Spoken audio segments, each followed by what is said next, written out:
I don't know what finally compelled me to share this, but I've been thinking about it a lot these past few days and thought that it'd fit here pretty well. I'm one of those longtime lurkers who's been sitting on their own story for ages, but I finally got around to writing my experience down in the hopes that there's someone out there that finds this interesting to hear. Apologies in advance for the length. I have a lot of thoughts about this, and it was the first and only time that I felt legitimately afraid for my life.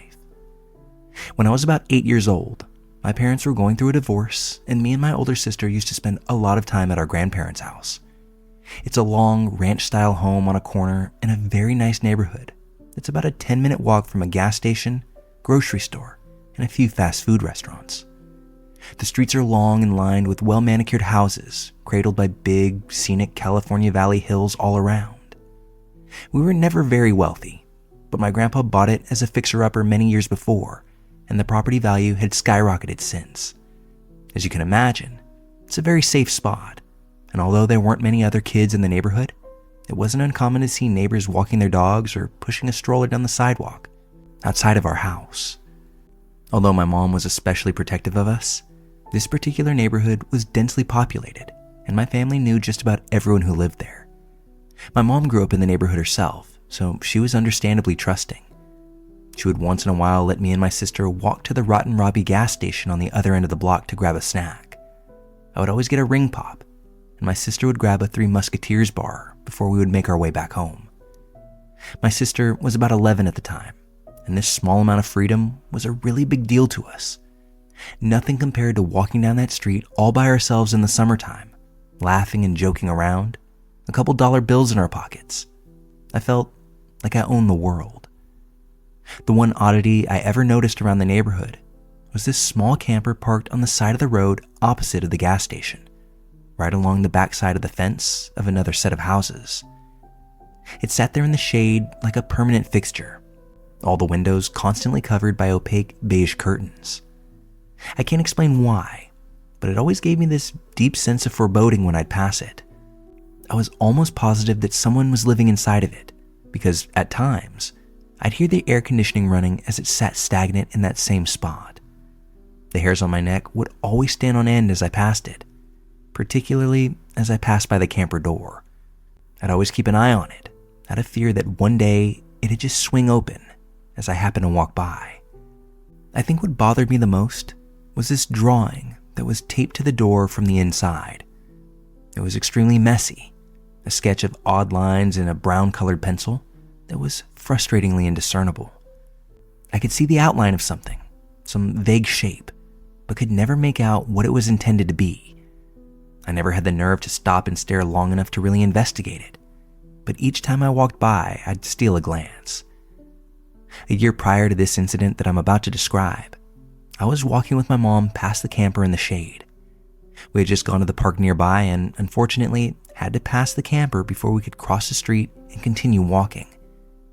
I didn't want to seem afraid, so I kept on walking right behind her and didn't object when we walked past it. This time, I felt a little more brave, actually. I was frustrated not being able to decipher the drawing for so long, and while my mom was just feet away, I stopped in front of the camper door and took a moment to really look at the drawing. Upon closer inspection, the paper itself was filthy. I remember doing a project in elementary school where we soaked printed paper in black coffee to make it look aged. That's what this reminded me of. My mom walked on without noticing that I'd stopped following her, but my eyes stayed fixed on that indistinct mass of dirt-caked scribbles until I could make out what looked to be a tiny, malformed face. My stomach kind of turned. I immediately felt cold and disgusted as my eyes trailed over the rest of the image. I didn't know what kind of creature it was at the time, but now I can look back and say that the drawing was a badly deformed fetus inside a mass of large, perfect circles, like those made by using a compass. The face of the fetus was contorted, as if it were in pain.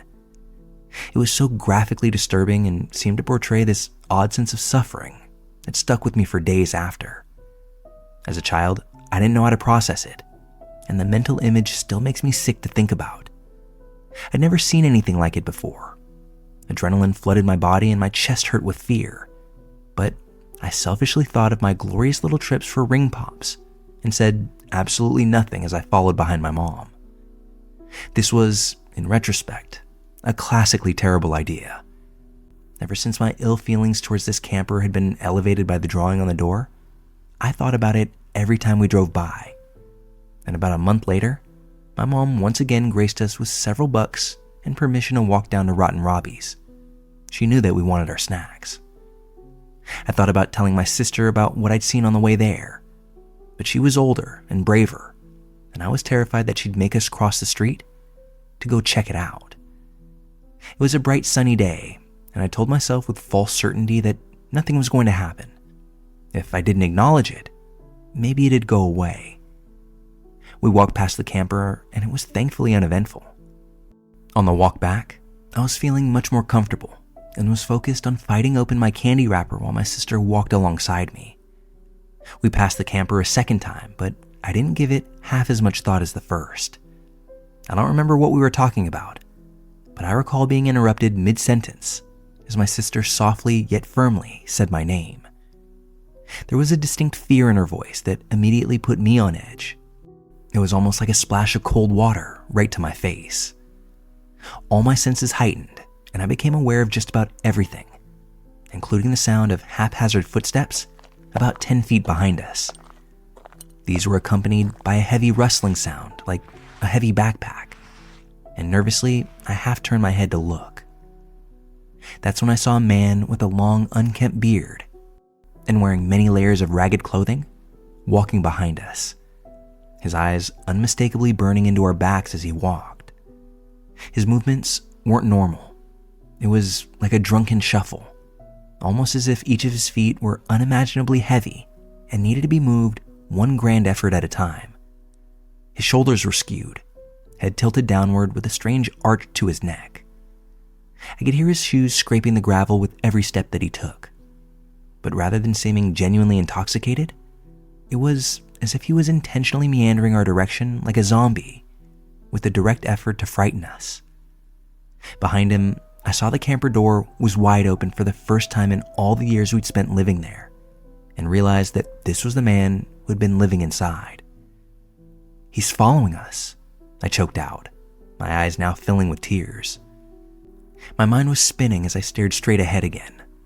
The wide street and sidewalks abnormally empty all around. My sister grabbed my hand. She squeezed it hard enough to hurt without looking my way. Speaking carefully under her breath, she said, "On the count of 3, we run straight to Grandma's house." She told me this in a very serious tone of voice. I couldn't reply through the growing lump in my throat, but every single cell in my body understood that we had to put some distance between us and this man as quickly as possible. She began to count steadily as we walked faster. But the most terrifying part is that he started running before we even had a chance to. He must have heard her directions to me and tried to get a head start by sprinting our direction before she got to 3. But his footsteps were noisy, and we bounced off like deer the instant we heard him behind us. I'll never forget this part. The chase felt exactly like you imagine in your nightmares. The fear your pursuer is inches away from grabbing your arm or a fistful of your hair. I pictured myself being dragged into the van with nobody around to see or hear me. We ran so fast, we didn't even have the breath to scream.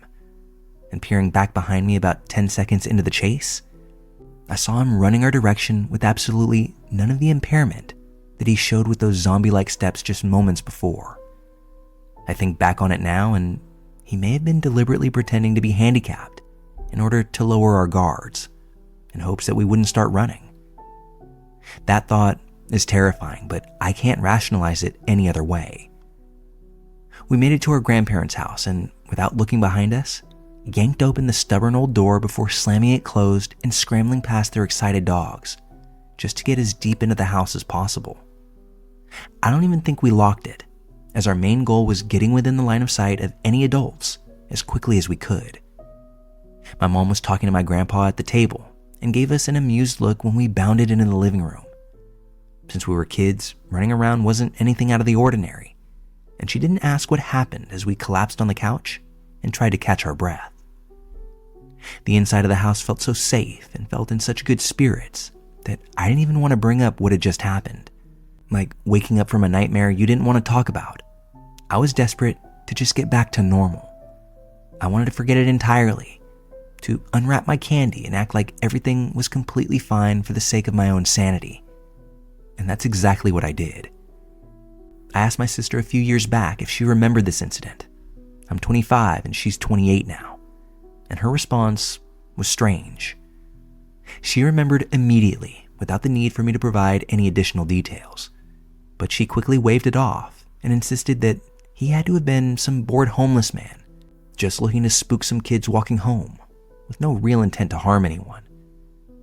I don't know about that.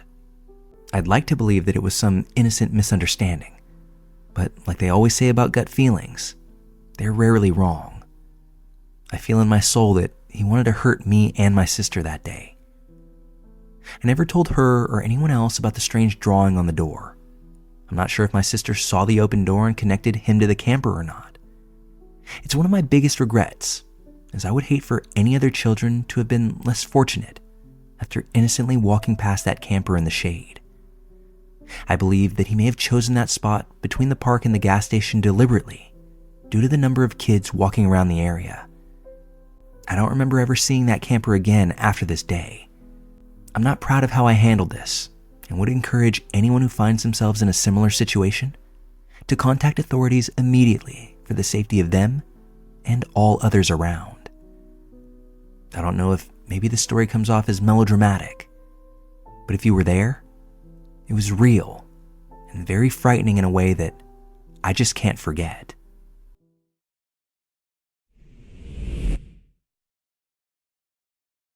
This is likely the scariest, most horrible thing that's ever happened to me. I don't think I've ever been so petrified in my life, and to this day, I still don't know who this man was, what he was trying to do, or if he's still where I saw him. I'm going to give you guys a geographical description of where this happened. I apologize if it's too long for some of you. I just want everyone to understand how secluded I was when this happened, and how badly it could have ended if it wasn't for my parents. I was back home for the summer for the first time in a year after starting uni. Our home was, and still is, just outside of a small town with forests all around it. There was also a small man-made lake, which was diverged from a river that ran for miles through the forest and split off into a few streams east of the lake. Near my home, there was a small grassy path that led to the river following a stream. It was a long walk, but one I used to go on often as a child. I knew the forest there well. I knew where I could cut through dense trees to meet the stream. The walk I would go on always led me off the path, which turned northwest slowly, so away from the stream, and then took a sharp turn to the west after a few miles walk, at which point the stream was hidden quite deep into the forest. I'd continue to walk north and follow the stream through the forest to get to the river, then follow the river west to get to the lake. It's easy to get lost in this forest because the terrain isn't just a slope down to the water. It goes up and down, and you end up completely surrounded by trees. I'd spent many days wandering around there alone or with my dad over the span of 18 years. Never did we see anybody else in the forest. I went there twice that summer, both times alone-ish. The first time I left in the morning. I walked along the path away from the stream to the sharp bend, then cut back into the forest. I reached the stream after an hour or so. As I was running my hands through the cool water, I heard a bell from far away, coming from the north. Something was making this bell ring fervently and periodically, which I found strange. I listened as well as I could, wondering if it was a lost hunting dog, and started moving towards the sound. Yeah, you don't have to say it. I know that in a movie, I'd be the first person to die, but I was heading north anyway, so I figured, what the hell? I realized that it couldn't have been on an animal. I could tell that the bell was too heavy because of how clear the sound was. It couldn't have been on a collar. I kept moving, and the bell was moving away from me. The sound stopped completely after about 5 minutes. Now, the stream wasn't big enough or strong enough to carry a bell, like one that could have been enclosed in a tin or something, and the river was far too still. I thought of everything, but nothing explained the sound, apart from one obvious thing, which I just didn't feel comfortable with for some reason. At that point, I knew it had to have been a person. I just stopped thinking about it and tried to continue on my walk as normal. That is, until I found a badger, a dead one, carefully decapitated. It had obviously been done with a knife. It looked pretty fresh. The body was still limp, and there wasn't too much of a smell coming from it. The wound was filled with maggots, but I knew that happened soon after exposure. The sound of the bell had been following the stream, and so had I. That's when I start to figure that this badger was put there purposefully, maybe killed there, or at least decapitated there. Certainly an odd and unsettling event. But nothing else happened that day, so I pushed it to the back of my mind. Well, 1 week later, I went back for the second time that summer, and that would be the last time I'd ever venture into that forest. I left home at around 6 p.m. I made it to the stream, then walked to the river in an hour, then decided to go back the way I came because it was starting to get late, in addition to the fact that it was starting to rain as well. The sun usually sets around 9 p.m., but with the clouds and the storm, it was getting dark a bit earlier. I was walking as fast as I could. The sound of the rain in the trees was surreal and booming loud. I was somewhat trotting with my head down for a while through the clearest and most open part of the forest when I bumped into something heavy. Before I even realized what it was, the smell hit me. It was grotesque and almost made me lose my lunch into my mouth right then and there. As I lifted my eyes up, I realized that it was the decomposing body of that badger, now with its head strung to its front paws. I had to back up a few steps because what I just saw was far from anything I was expecting. The area where its head was sewn on looked a bit like a ham because of the way it was tied. It was this putrid bag of stench, wet and now dripping green liquid. I started gagging. I had some sort of mucus-textured fluid in my hair. Absolutely repulsive. At first, I just stared at it, slightly gobsmacked by the image. Then I started fidgeting violently because I felt like I was drenched in its juices. I think the sensory overload of it all became just a little too much for me. It felt like a bucket of cold ice water had been thrown over me when I realized that I walked the same way to get to the river. So someone had strung this body up after I'd passed it on the way there. Someone knew that I'd see it. So was someone watching me and running around the forest? Were the faint sounds of branches breaking around me not animals? I looked around and then started jogging. I was half running, half walking away from the stream back towards the path for a while when I started to hear that bell again. I proceeded to phone my dad while running. I told him to meet me on the path where it sharply turns west. It was the closest part of the path to me. I implored him to go as fast as he could and that someone was in the forest with me.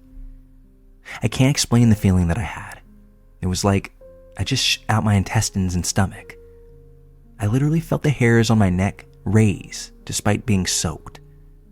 It was now dark, and I was jogging as fast as I could, also panicking because the path was still a bit far away, just a little too far off to feel safe with everything going on.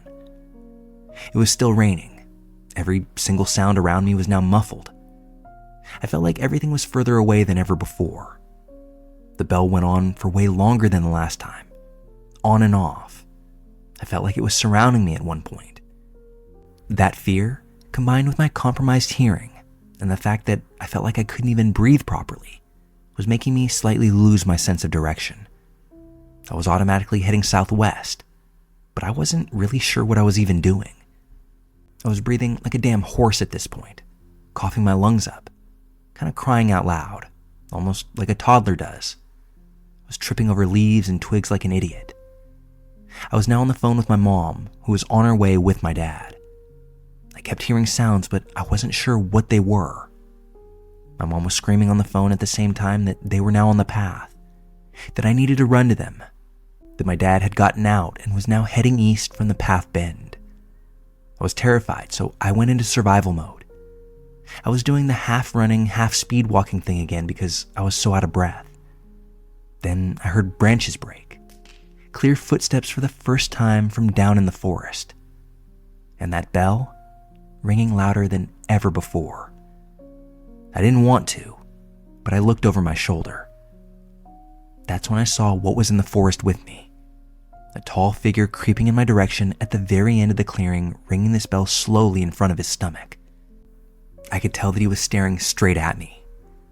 Now, I don't know if I had a hidden secret sprinting ability or instinctual adrenaline-induced superhuman powers. But when I tell you I ran for my life, I did just that. And I didn't fucking look back once. I screamed as loud as I could. I lied. I'm on the phone with the police. They're on the path. Dad, can you see me? I'm here. I really wanted to yell, Dad, please, where are you? But I kept that one to myself. I felt like something awful was going to happen. I felt like the man was right behind me. I kept telling myself not to look back. I was gasping and wheezing, crying so hard while also screaming for my dad. I felt shivers run all down my neck. Then they just switched off. I just ran. I even dropped my bag and only realized that I didn't have it anymore when I was safely in the car. I felt like my phone was my only way home at that point. Things no longer felt real. It was like my legs were moving by themselves. Autopilot. I don't know if that man was still following me. I could only hear my heart beating in my ears, as well as the bell. I finally heard my dad shout my name, and I knew he was coming my way, and that he could see me because of the intonation of his voice. I pretty much threw myself at him when we got close to each other. At that point, my dad heard the bell too. My mom could only hear it on the phone. She was waiting with the car ready to leave fast. My dad and I made it out of the forest in pretty short order, and while the bell sounds eventually began to fade, we heard them for the entire hike back to the car. Once in the back seat, I was finally able to catch my breath. Both my parents asked questions. I did what I could to answer them, but eventually they stopped talking altogether. I think it was clear to them that talking this out was only making me more frantic. For the last 15 minutes of the car ride home, nobody said a word. You might have thought the silence would allow for some sense of calm or gathering of oneself. Unfortunately, that wasn't the case. We were now miles away from it, but still all I could hear was the sound of that bell rattling between my ears. Now, with this being years in the past, my best guess is that someone was living out in that forest. For how long, I wouldn't know. Were they mentally well? I haven't the slightest. But am I glad that I didn't have to learn the answer to that question that day? Absolutely.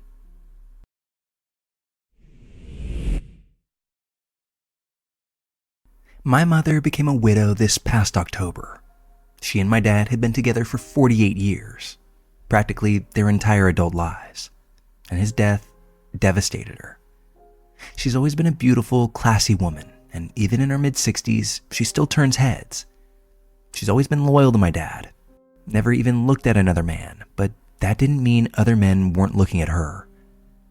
One of these guys, we're going to call Todd. Todd had known my parents for years. They were all regulars at the same local bar. Not together, just familiar faces that ran in similar circles. And after my dad passed, Todd saw an opening. It started with these small gestures, the kind of thing that might seem harmless on the surface, but it escalated into something wholly unsettling. About a month after my dad's passing, Todd began showing up at my mom's job. She decorates cakes at a local store, and it's normal for regulars to stop by and chat with her. But Todd's conversations were different. He'd make comments that proved that he'd been looking her up online, identifying her exact age, her birthday, even reciting her phone number back to her. At first, my mom brushed it off. She clearly didn't think much of it, even though these are obvious red flags in my book. Todd started calling her. A lot. He'd stop by the store more frequently and even insist on coming over to her house. He wouldn't ask. He would insist. She would say no, but he'd show up anyway, being overly pushy until she'd let him in. Then he'd sit with her, try to stretch the visits out, and act like they were something more than they were. This went on for weeks before I learned about it. When I came home to visit my mom, she told me that she had a friend coming over and that this was a man. I told her that I was fine with it. My dad would have wanted her to move on eventually, to find happiness again.